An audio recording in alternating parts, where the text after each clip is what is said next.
Keir Starmer receives shocking defeat from Nigel Farage. Well, if it isn't Nigel Farage doing what he does best, absolutely demolishing political establishment while sipping what I can only assume is a pint of pure schadenfreude. Picture this. Keir Starmer sitting in number 10, probably practicing his serious politician face in the mirror, when suddenly the polling data hits his desk like a freight train carrying nothing but bad news and broken dreams. We're talking about Reform UK not just nibbling at the edges of Labour and Tory support, but taking great big chunks out of both parties like a political piranha with an appetite for destruction. Welcome to UK Pancakes, where we serve up British politics hotter than a freshly flipped stack. Before we dive into this political bloodbath, smash that subscribe button because trust me, you're going to want front row seats for every twist and turn of this Westminster soap opera. So what exactly has happened to send shockwaves through the corridors of power? Well, imagine the British political landscape as a three-way wrestling match, except one wrestler has been doing CrossFit while the other two have been sitting on the sofa eating takeaways and arguing about who forgot to pay the TV license. That's basically where we are right now, with Nigel Farage Reform UK flexing muscles nobody knew they had while Labour and the Tories are still trying to work out which way is up. The latest Freshwater Strategy poll for City AM has dropped some numbers that would make even the most optimistic spin doctor reach for the tissues. When it comes to supporting UK business needs, Reform scored 4.8 out of 10, the Tories managed a measly 4.4, and Labour scraped together a pathetic 3.8. Now, I don't want to state the obvious here, but when a party that's been in existence for about 5 minutes is already being trusted more with the economy than the party currently running it, that's not what you'd call a ringing endorsement of governmental competence. But wait, there's more. Because apparently someone decided that wasn't humiliating enough for Starmer's government.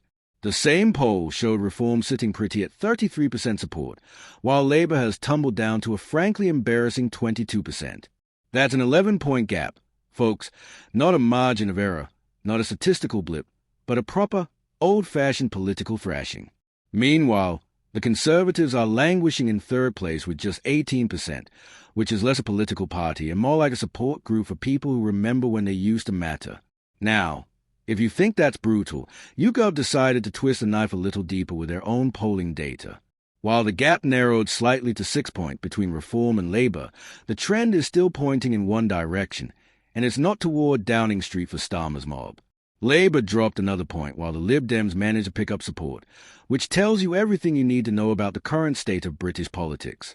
When people are looking at Ed Davey and thinking, yeah, that seems like a reasonable alternative, you know something has gone seriously wrong. Here's where it gets absolutely delicious, though, and I mean politically delicious, not literally delicious, because we're not animals here. Business associations, including the British Chambers of Commerce and the Confederation of British Industry, are actually sending delegates to Reform's upcoming party conference. Let that sink in for a moment. These are the same business groups that traditionally cozy up to whoever's holding the economic levers of power, and they are now treating Nigel Farage like he's already measuring the curtains in number 10. It's like watching the rats abandon a sinking ship, except the rats are wearing pinstripe suits and carrying briefcases full of economic anxiety. The really fascinating part is that Reform is no longer being dismissed as just a protest vote for people angry about potholes and delayed trains.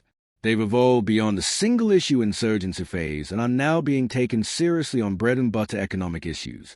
Richard Tice, Reform's deputy leader, summed it up perfectly when he said they need to make work pay for employees and make risk-taking pay for entrepreneurs and business owners. It's simple, direct, and refreshingly free of the usual political waffle that sounds like it was written by a committee of management consultants having a breakdown. Compare that to Labour's approach, which seems to involve redistributing wealth with all the economic sophistication of a toddler sharing toys, noble in theory, catastrophic in practice. The problem isn't necessarily that Labour wants to tax the wealthy. It's that they've already demonstrated they couldn't manage a church raffle without somehow ending up owing money to the vicar. When your track record includes economic incompetence so spectacular it makes amateur hour look professional, people tend to get a bit nervous about letting you near the national credit card. And speaking of economic incompetence, let's talk about what happens when you try to fund everything through wealth taxes. Sure, it sounds lovely. Tax the rich, fund the NHS, everyone lives happily ever after. Except in reality, Wealth taxes have a tendency to fund middle managers who specialize in managing other middle managers, consultants whose job it is to consult other consultants about consulting, and the bottomless pit of debt repayments that grows larger every time someone mentions it.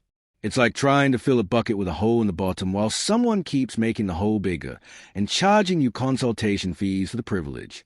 Meanwhile, the Conservative Party continues to exist in a state that can only be described as political purgatory.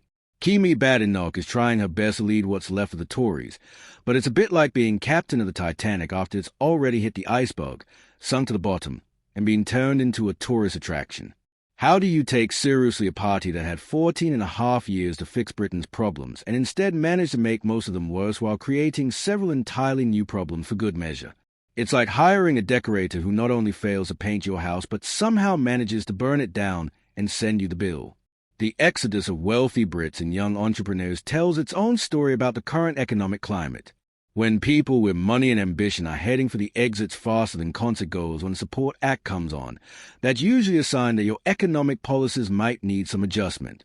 Reforms planned to cut taxes and red tape while eliminating the cost of net zero is starting to look attractive to people who remember when businesses could actually, make a profit without having to file 17 different sustainability reports and pay carbon credits to offset their employees' breathing. What's particularly interesting about reform's rise is the timing. They've managed to build momentum during what should be Labour's honeymoon period, which is a bit like gate-crashing someone's wedding and somehow becoming more popular than the bride and groom. Normally, new governments get a few months of goodwill while people give them a chance to prove themselves. Instead, Starmer's lot seem to have skipped the honeymoon phase entirely and jumped straight to the separate bedrooms and arguing about money's stage of their relationship with the British public. The really concerning thing for both Labour and the Tories is that reform support appears to be genuine rather than just a temporary protest vote. People aren't just angry about specific issues. They are fundamentally losing faith in the traditional party's ability to govern competently.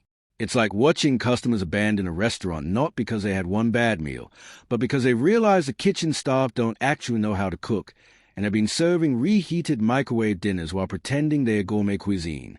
Nigel Farage must be absolutely loving this. After years of being dismissed as a single-issue politician who'd peaked with Brexit, he's now watching both major parties implode while his own support surges.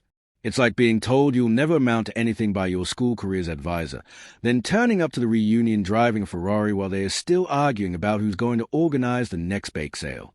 The challenge for reform now is avoiding the classic mistake of peaking too early. Political momentum is a fickle thing.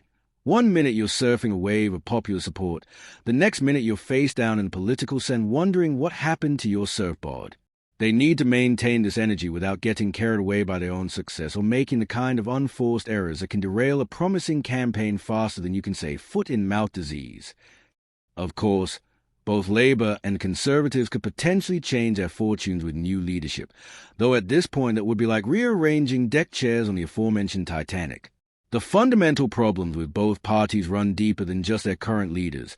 They're systemic issues that can't be solved by swapping one politician for another and hoping nobody notices. For Labour, the problem is that they've managed to combine economic illiteracy with political tone deafness in a way that would be impressive if it weren't so damaging. They came into power promising change, but have instead delivered more of the same failed policies wrapped in slightly different packaging. It's like getting a new phone that looks different but still can't make calls, send texts, or connect to the internet. The Tories, meanwhile, are dealing with the accumulated weight of nearly 15 years of disappointment, broken promises, and general incompetence. They are not just fighting reform and Labour, they are fighting their own track record, and that's a battle they are destined to lose because the evidence is already in and the verdict is not flattering. What makes this situation particularly fascinating is that we're potentially watching the realignment of British politics in real time. The traditional two-party system that has dominated Westminster for generations might be fracturing beyond repair, replaced by something messier but potentially more representative of what people actually want. It's like watching tectonic plates shift, except instead of creating mountains and valleys, we're getting new political parties and the slow-motion collapse of old certainties. The business community's growing interest in reform is perhaps the most significant development in this whole saga. When the people who actually create jobs and generate wealth start taking your party seriously, that's when you know you've moved beyond protest politics into genuine political viability. It's the difference between being the angry person shouting at the bus stop and being the person people actually want to give the keys to the bus. Labour can probably thank their lucky stars that Britain doesn't have mechanisms for forcing early elections through popular demand, because if we did, Starmer might already be packing his bags and practicing his "it's been an honour to serve" speech. Instead, the British public gets to enjoy 4 more years of this government, which is a bit like being told you have to finish a meal you've already decided is inedible. The turquoise tidal wave, as some are calling reform surge, shows no signs of slowing down.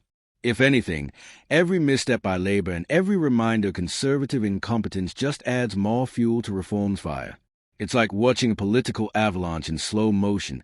You can see it building. You know it's going to be massive, but there's nothing the other parties can do to stop it because they're the ones who started the landslide in the first place. So there you have it. Nigel Farage delivering what can only be described as a masterclass in political insurgency, while Keir Starmer discovers that governing is considerably harder than opposing, and the Conservatives learn that 14 years of disappointment can't be fixed with a new leader and a fresh coat of paint. It's British politics at its most brutally entertaining, and we're only just getting started.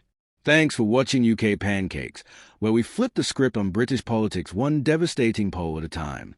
If you enjoyed watching the political establishment get served their just desserts, make sure you're subscribed because, trust me, this story is far from over and you won't want to miss what happens next in this 3-ring circus we call Westminster.